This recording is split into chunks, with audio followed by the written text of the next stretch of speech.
And in addition, all of the members of the Senate Armed Services Committee, who I know gave Pete the vetting and the hearing that he deserved, and I'm glad that we all ultimately decided that the President's nominee for Secretary of Defense ought to be our actual Secretary of Defense, and we're here today. I'm going to say one final thing. If you look at what has separated President Trump from so many of the people who came before him, it is the view that, number one, we should be sparing in how we deploy our most precious resource, which is the men and women who are willing to put on the uniform and put their life on the line for this country. We shouldn't send them everywhere. But two, when we do send them anywhere, we ought to empower them with the tools necessary to fight and win quickly and come home afterwards. And that is what sets this administration apart, and that's what Pete Hegseth represents.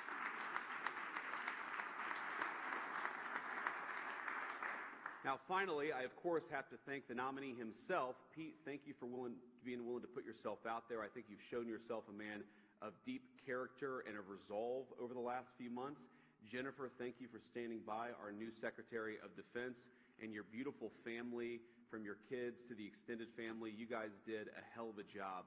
We're proud of you, and we're glad to have you in Washington as we work to make America great again. So with that, let me administer the oath of office. Kids, come on up.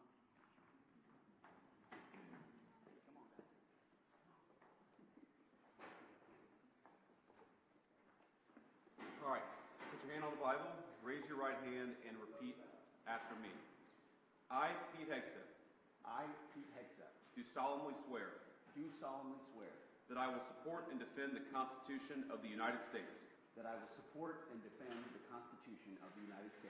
against all enemies, foreign and domestic, that I will bear true faith and allegiance to the same, that I take this obligation freely, without any mental reservation or purpose of evasion, and that I will well and faithfully discharge the duties of the office on which I am about to enter. So help you God? So help me God. Congratulations, Mr. Secretary.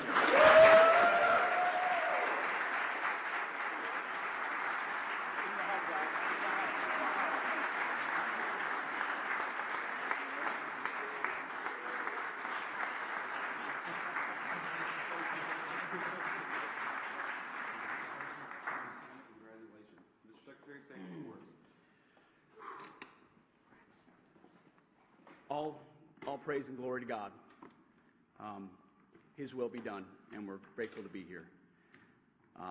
And as I said in my hearing, it was Jesus and Jenny. I would not be here without you, sweetheart. Thank you so much. I want to thank the President of the United States, our Commander-in-Chief, Donald Trump. We could not have a better Commander-in-Chief than him. It is the honor of a lifetime, sir, to serve under you.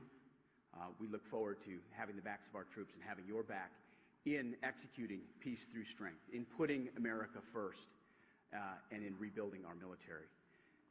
Mr. Vice President, thank you for breaking the tie. It's not the last time, or not the first time, the headline reads, Junior Enlisted Marine bails out Junior Army Officer. And, you know, some people were saying, well, 50-50, that's too tight.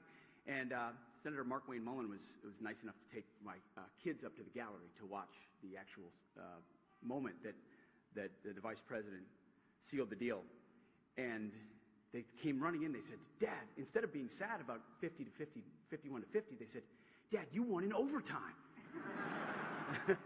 That's the perspective I like. So thank you throughout this process, Mr. Vice President, for being incredible. I also want to thank the chairman of the Senate Armed Services Committee. So many members of the Senate Armed Services Committee, we became fast friends in this process. The advice, the consent, the wisdom, the guidance. I look forward to working with all of you and other senators to ensure the Defense Department has what it needs, that our nation has what it needs, and that we're prepared to defend it in all moments. To my staff, amazing staff who were with us this entire process, I see so many of you through thick and thin. We used to look at the betting odds every once in a while on this. It was low at one point. Never do that. But we defied them. And there were so many folks on the inside and then allies on the outside who stood by us every single moment. And we are eternally grateful for that. And I want to thank the warfighters. I want to thank the men and women wearing the uniform. And I've said this before when I speak, and I mean it. Every time I stand at a podium and there's bright lights and cameras, the first thing that goes through my head are the guys that I served with on the battlefield.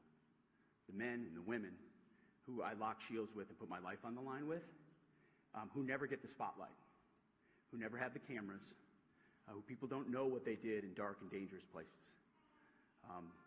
But I know. And at the Pentagon, we're going to remember and we're going to know. We'll bring to that Pentagon. Restore the warrior ethos in everything that we do. Rebuild our military and reestablish deterrence. We don't want to fight wars. We want to deter them, as you said. And we want to end them responsibly. But if we need to fight them, we're going to bring overwhelming and decisive force to close with and destroy the enemy and bring our boys home.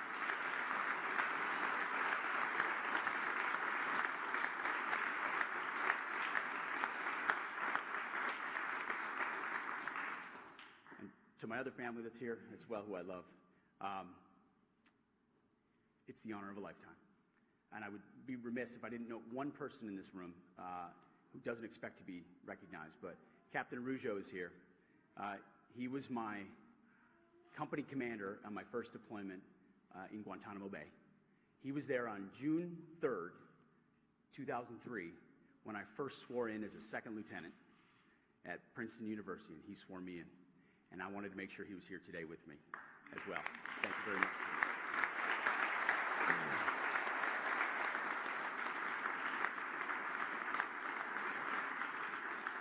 So, Mr. President, thank you very much to the American people. We have your back.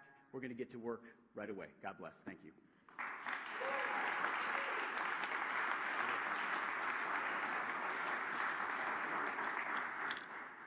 All right, I guess that's it. Any questions?